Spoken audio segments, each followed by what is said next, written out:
It is good to be here on my own campus, but this is actually the first time I'm in this lovely building, and so this is a new, I'm going to be here next week too, so I like this building. It's really helpful and sobering in a way to think history, right? And so thinking back to what was happening in 1949, and I'm like, I don't think my family or people like me would have been able to really immigrate in 1949. There were bans, there were exclusion acts, there were property laws that banned people like me from owning land in this country. And 70 years later, there are discussions of laws to keep people, many of whom, like the faces of our panel, to keep faces like us out of the country to relive things. And so you would really think that we would have learned. But when I hear things like, when I hear discussions like, oh, there were good things about internment, it really is very disturbing and sobering. But still, 70 years, and I like a good anniversary. So this year, 2019, and thank you, Susan Comaves, if you're watching. Hi, Susan.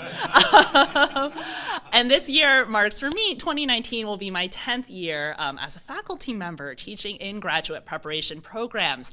And thinking about the student personnel point of view, when we were talking about how are we going to discuss it in different chunks that we wanted to take up, I thought, I could talk about research and scholarship. That's been a major chunk of my teaching portfolio over the last decade.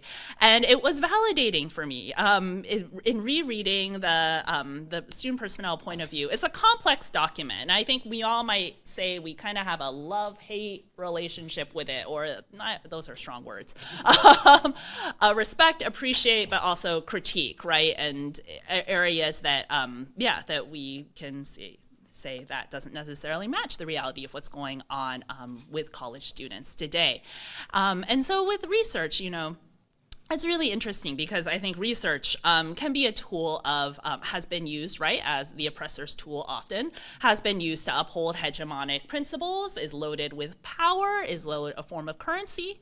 But at the same time, I'm guessing that for me, I know, and many of my peers alike, research, coming into research was also something that was emancipatory, that gave us tools to be able to study our own communities, that gave us documents to be able to see and read about the lived experiences of people of color and disenfranchised populations. So research is complicated. And so within the student personnel point of view, the last chunk talks about the importance of the research emphasis. And it has a nice couple little paragraphs and talks about, without such a stress upon critical and experimental self-study, student personnel work will deteriorate into ritual observance, which yields little assistance to growing students. And I have to say that when I read this language, deteriorating into ritual observance, I had to think of Dr. Lori Patton Davis's ASH presidential address, which talked about zombie academics, right? And the idea that a lot of us who have these credentials and tools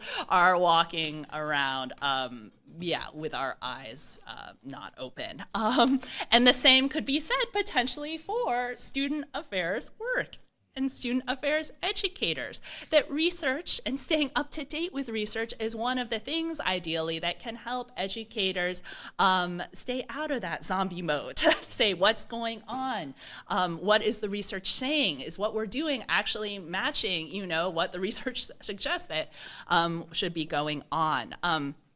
And so in this way, I think the student personnel point of view was prophetic, offered good words around the importance of research within the profession. And then also, and I love in the introductory sections, really beautiful language around the role of using research and imagining solutions to critical social problems and the role of research and inquiry in that.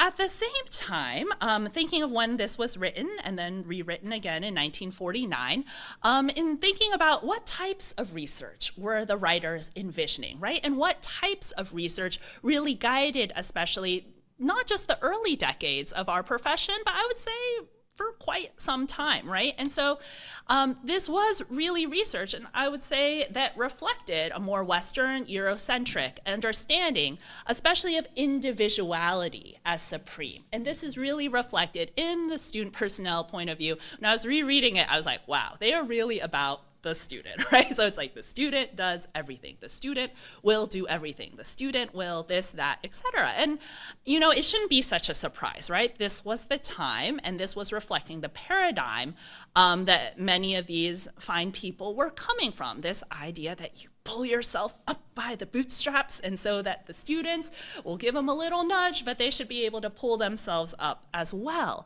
And you know, I know our students sometimes roll their eyes when we talk about the connection between research and theory and practice, but it's real. It's real. And we had a canon, right? We might say, of key texts, theories, and studies that guided the profession, and concepts like integration, right?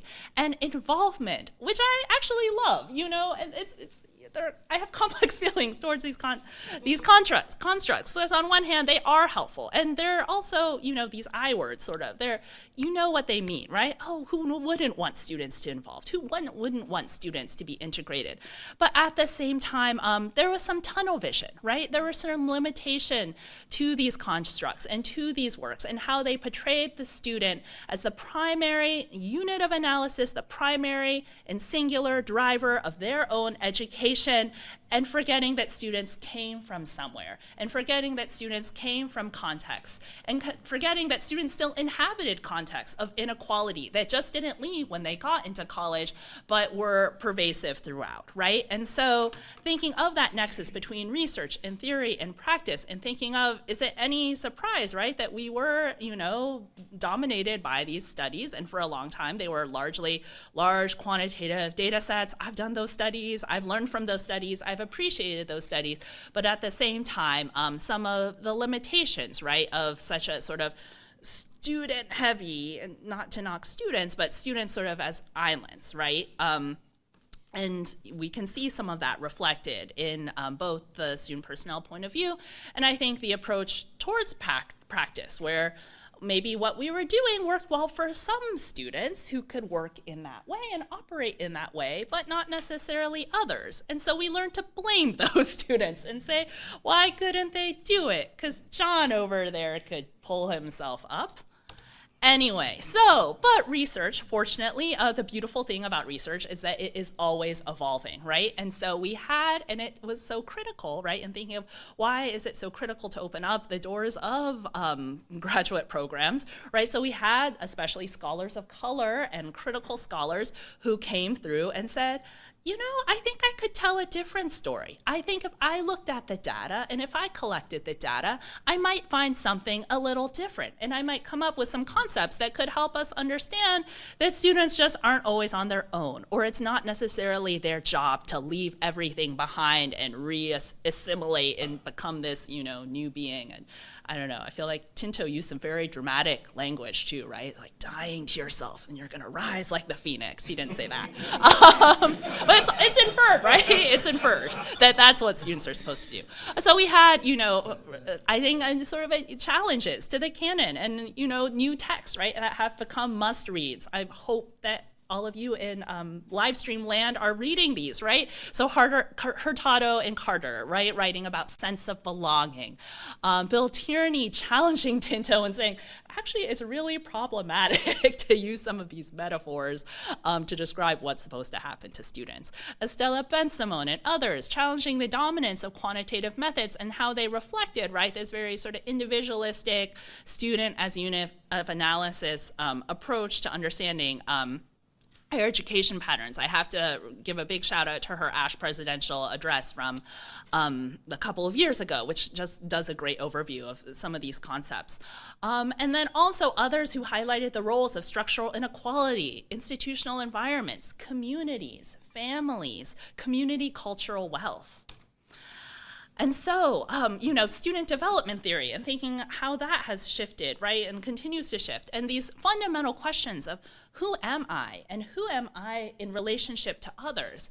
And how for a long time, you know, the image of thinking that those questions, who am I, can really be answered by just me and me alone, right? That is me, and I'm the only one who can answer that question. And these are separate questions. Who am I and who am I in relationship to others? And then we had other scholars like Jane Pizzolato and her colleagues who talked about how these concepts are inextricably linked for students of color, oftentimes first-generation students, et cetera, where there's not this neat and tidy division between me and my family and community, but how we're all kind of together, right?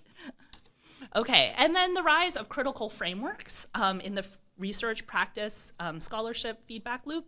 And so critical race theory, right, this radical but very helpful idea to understand that racism is an endemic, ordinary part of life and not some exceptional, disruption, but part and parcel of what it means to inhabit this country. Intersectionality, and not just saying, hey, I'm a woman of color, but also thinking about how different forms of power and oppression link and intersect and multiply and compound in unique and important ways. And then also frameworks, and I think this kind of rubs up against the student personnel point of view in this question of who has agency, right? And so the student personnel point of view, I think it paints this picture of that, the student, it's like, I think I can, that's very American.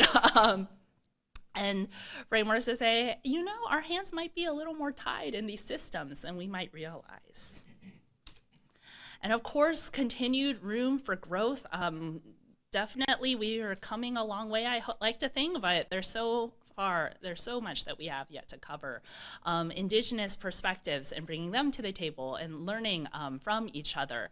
I think in thinking about decolonization, I think one question is just, do we even know we've been colonized in the extent of our colonization? I'm not sure. I know I do not. Continuing to bring around language and recognition of the pervasiveness of structural inequality in every square inch of academia, and intersectionality and power, and continuing to understand how these concepts, really affect, how we show up to the table in the classroom. So, does research matter? How many conversations have I had in 10 years of teaching, especially with master's students who say, I want to be a practitioner, I don't need research. And I say, maybe if you're gonna be a practitioner, you should pay attention to research, right?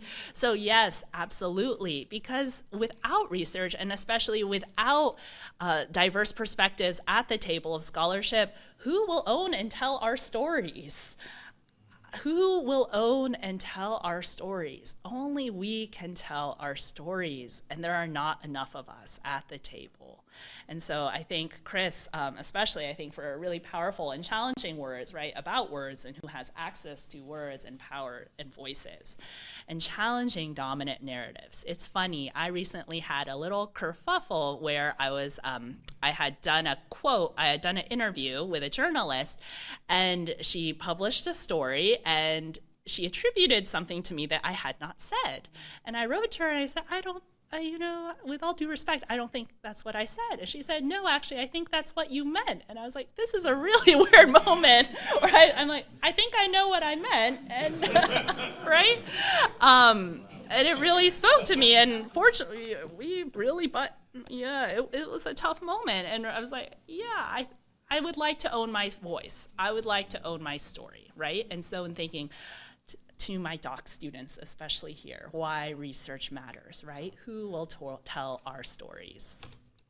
So, but student personnel point of view, as much as I like to poke holes, there is some really beautiful language. And so in one of the new goals, in the new and improved version, it says education, it upholds education for the application of creative imagination and trained intelligence to the solution of social problems and to the administration of public affairs. I feel like this is also very timely with our government shutdown right here in Washington, D.C., where we have our civil servants who have been trained, who are trained intelligence, whose worth is not always being valued in the current climate. And so with the creative imagination, remembering C. Wright Mills, who called us to the sociological imagination, and the idea that behind our everyday actions are trends and concepts and patterns and tools that connect the personal and the political, that what we do every day has these profound implications for both sociology and vice versa. And really thinking, I think with creative imagination, as the student personnel point of view calls us to think, how can universities be different? It's just a simple question. this is a beautiful building, but how could things still be different? The role of vision, that we must know what is, and within that, the role of research. Research is essential to know what is, so to know who we are becoming and who we can become. But can we do that without knowing what's going on right now? And I think this call is especially important and timely to recall, right, in a so-called post-truth era, right, with fake news and other things that, it's complicated. And, just to throw something out there, I think, in thinking of the scholarship, research, practice, theory, feedback loop, and thinking of how I think another development in scholarship is to show some of the limitations of constructivism, which would be a paradigm that I think student development research has relied heavily on, and that there are, I think, helpful things that have come from constructivism, like the valuing of multiple viewpoints and multiple perspectives and the idea that knowledge is socially constructed. But how does that rub up in this so-called post-truth era, where we might suggest, are there truths if we say that racism is an endemic and permanent aspect of American life? So that's just food for thought for the theory nerds. Okay, so as the student personnel point of view called us to, it says student personnel work will deteriorate into ritual observance, which yields little assistance to growing students. And I can say 70 years later, those words definitely ring true. And so just some questions to keep in your heads as we move to discussion later on. And so thinking, are there areas of practice that have become ritual observance? Faculty are not the only ones who can become zombies. So where else, right, might there be some zombieism within the academy? I hope you write an article, right, Zombie Academics. Lori, you got to get your name on. Okay. And then also thinking, is current practice, right, for many in the room who are day in, day out on the ground, right, truly being informed by research and scholarship, in what ways are not? And then also, what new questions do we need to be asking? What new people do we need to be bringing to the table? And I also have a new book out that talks about some of these concepts with research and thinking about how we need research to inform all of this. Thank you.